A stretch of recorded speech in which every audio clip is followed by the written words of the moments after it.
the Detroit Lions, right? And Yeah. as many offensive woes we want to say that the Philadelphia Eagles had, the Detroit Lions, they kind of raised them double, right? And this offense was out of sorts, out of sync. I think they went 0 for 5 on fourth down, might be 0 for 6 on fourth down. Scored only 9 points in this football game.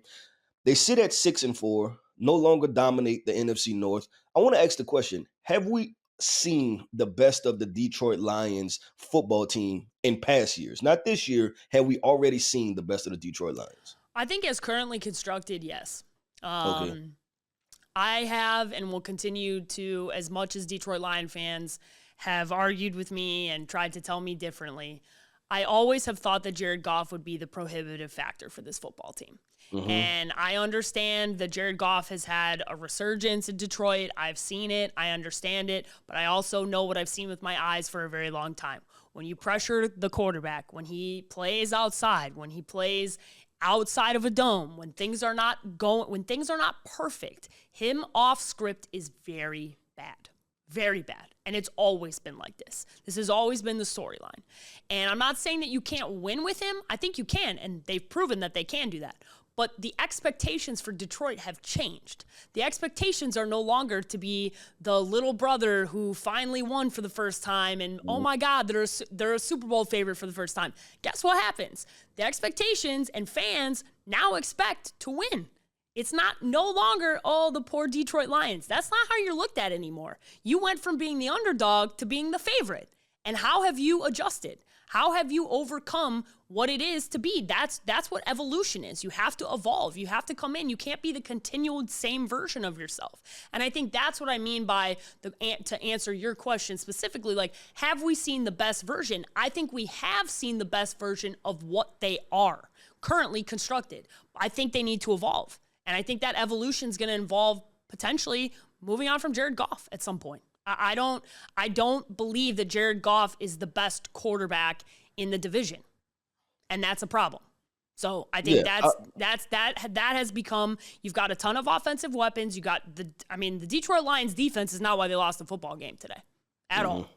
That's not why they lost the football game. They lost because of the offense. The offense was stagnant. You got two great running backs, but they couldn't get it done today. I mean, David Montgomery got blown up on a blitz by this defense at the end of the game. I was like, whew, okay. I hope this offense figures itself out, because it's time. They're gonna have to evolve. And I don't know if it happens this year, but to win a Super Bowl, the expectations have changed, Keith. They're no longer little brother, and the fans want wins. So let's see what they're gonna do.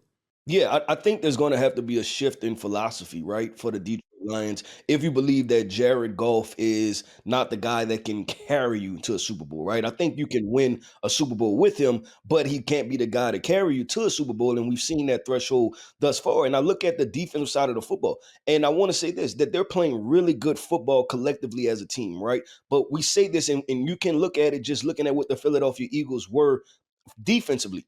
They just have more talent, right? When we Yeah. talk about the Jalen Carters, the Jordan Davis, Jalen Phillips, Quinyon Mitchell, drafting Jahad Campbell, you're seeing all of these guys show up and they're making winning defensive plays. And you have to have those type of players. Those type of players win you football games when your offense doesn't show up, right? And it's been a long while. It's been a few years now that we've been saying, even on the opposite side of Aiden Hutchinson, we need somebody else, right? Yeah. Another edge rusher. We need another 100%. impact guy to make plays, because if we can get away with not playing great football offensively, and then all we have to do is double Aiden Hutchinson and we can score enough points to win a football game, that puts you in a very minute spot to be able to win as a team, right? The offense has to score 30 and the defense has to make a few plays. And I don't think that can be a winning recipe. And we've seen it kind of peaked out last year. This Lions offense was, if not the best, one of the tops in the NFL. You can't expect that type of offensive output every single year. And here's the thing. Great teams find ways to win every week. And the best teams, the teams that have longevity, win on all three phases. Sometimes it's special teams that wins the game. Sometimes it's defense that wins the game. Sometimes the offense that wins the game. And this is the thing with the Detroit Lions that they've kind of been flirting with for a while, was they were skating by on this offense being this potent electric offense, right? And you had all these defensive injuries and you were overcoming it.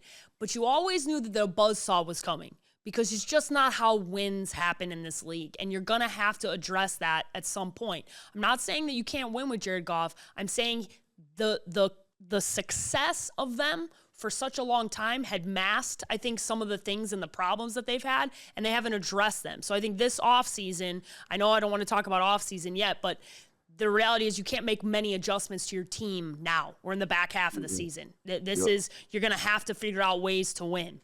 In the offseason, you're going to have to really look at the structure of your team and talk about bolstering your defense, I think, long term. It's not, I know that I think they've done an excellent job, but the fact that we're still talking about somebody opposite Aiden Hutchinson's crazy because we've been bringing that up for a while. Years. Yeah. Yeah, we're going on 3-4 years and now. my man had a leg injury. He broke his leg. Like, it's a miracle you got Aiden. Like, you're lucky that Aiden Hutchinson is the freak of nature that he is to have come back in the time frame he came back in and is so determined and willed to come back to be the player that he is. Because there wasn't even a guarantee that that was going to happen. I mean, he had a major leg injury. I mean, it was horrible. So I think it's the Detroit Lions fans. I don't want to be like doom and gloom, especially for our boy Jet behind the scenes, our producer, who's just sitting over there sad, sulking. It's been a rough night for our guy. But, you know, Lions fans, you need to understand this. Things have changed. And they're no longer just happy to be a part of the conversation. They want to win. And that's what happens to fans. Fans get spoiled really quickly. It's no longer, hey, Detroit Lions, they're everybody's favorite. I'm like, yeah, I think everybody's kind of sick of the Lions. Like, it just, when you win, you're only fun as long as you're an underdog. The moment you become not an underdog, everybody wants to pick you apart. And that's where the Lions are now.